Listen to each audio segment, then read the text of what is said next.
How's it going? My name is Anthony, and these are stories of my life. The reason I'm making these videos is over the course of my life, and especially during my time in the Marines, I sustained a number of head injuries that have caused some cognitive issues, and some of the symptoms of that is memory loss. And so, after talking to some neuropsychologists and neurologists and whatever else, one of the suggestions I was given was that I should make video records of some of the things that have occurred in my life, memories that I have, and try to give as much detail as I can in them and use those to help me look back on and keep those memories alive. But also, one of the things they suggested was to share that with people, especially the people that were involved in those memories, and see what kind of feedback I get, and see if they can give me more details or more information about the memory, and maybe help spawn some more recollection of it, and go from there. And they were even suggested that maybe once I get some more information, remake some of those videos so that it just expands the detail further and further and further and further. And yeah, you get the idea, I'm sure. At any rate, so that's kind of what I'm doing with this. It also makes a video record for my family, my friends, and especially my kids. That way they've got something to look back on after I'm gone, and they can remember how much of a dumbass I was. But anyway, so that's what I'm doing. Some of you that have seen my other videos, yes, this is a remake. I am going to be remaking the whole set with a lot of those new details I've been given. And so yeah, here we go. So this is my earliest memory, and it is still very, very vivid for me. It occurred in, I have to say it was 1980. I can't imagine it was before that, and the reason why I say 1980 is it involves my grandfather, Glenn Albert Park. And my grandfather died in 1980 of a heart attack. I was born in 1978, so I was 2 years old when he died. I've got to imagine that I was 2, because it's the oldest I would have been, because I can't imagine having a memory this vivid before 2 years old. So, and you'll see what I mean. So anyway, I was living in Riverside with my parents, and we were living off of Lincoln Avenue, a couple blocks from Matthew Gage Middle School on Kathleen Street. And if I remember correctly, the address was 2722 Kathleen Street. And for those of you Google Earth aficionados, by all means, go ahead and check it out. Anyway, it was at the end of a cul-de-sac on the right-hand side. And I woke up one morning, and I'm 2 years old, wearing this blue Superman shirt. And I think a pull-up diaper or something. That's it. That's all I had on. Blue shirt, diaper. And I get up, and I walk out of my room, and I noticed my grandmother was there, Margaret MacArthur Park. And I noticed she was there, and so that told me my grandfather was there. So I asked, "Where's Grandpa?" And they said, "Oh, he's out back by the garden." Well, in our backyard, you got to go out and then around the house. And up against the fence, my grandfather was maintaining a garden at our house that had these stone pavers kind of piled up to make like a U shape up against the fence. And inside that U shape was filled with soil or whatever to make the garden. And then all the plants were buried into the soil growing from it.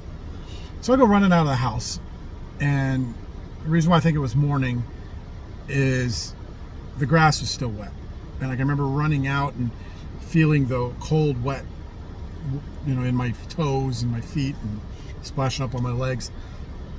I go charging out to Grandpa, run around the house, and I see him kind of kneeling down. I think he had his knee on a little pad, for when you're gardening, and I was leaning up doing whatever with the plants in the garden.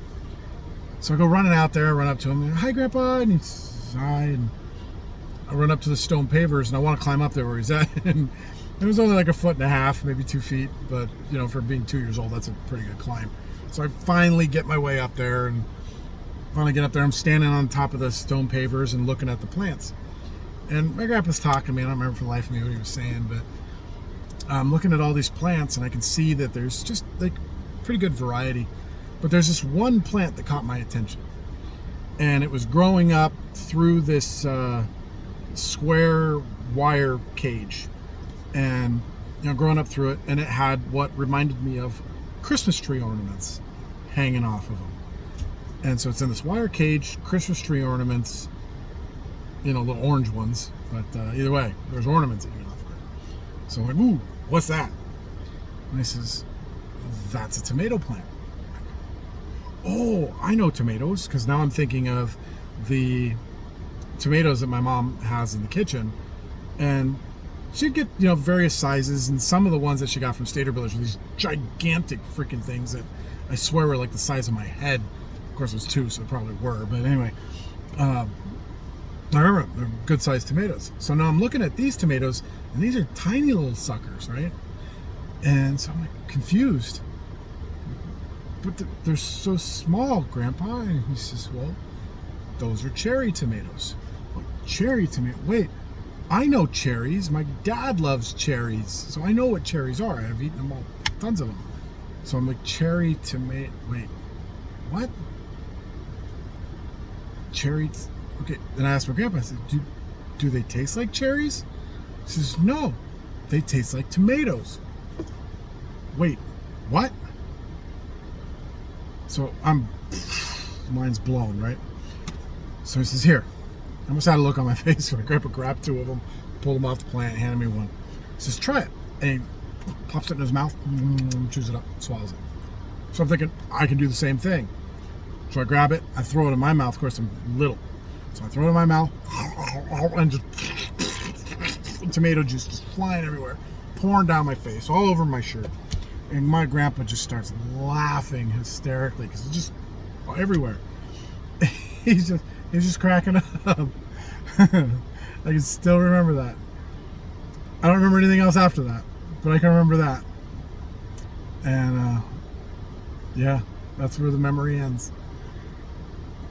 I have to imagine he died not long after that. It was a heart attack. I know I was at his funeral, but I don't remember it. I remember my dad saying it was an open casket funeral, but I don't remember. I guess I just kind of blocked that out. Probably for the best for a 2-year-old. But yeah, it was vivid. I mean, it's so much so that if my grandpa was walking by right here, then you know, I could pick him out of a crowd. You know. I also have other images of him, but I don't know if they're actual memories or if I'm just remembering pictures that were taken of him. But that memory was crystal clear. Crystal clear. So, anyway, that's it. I'll be doing another video soon.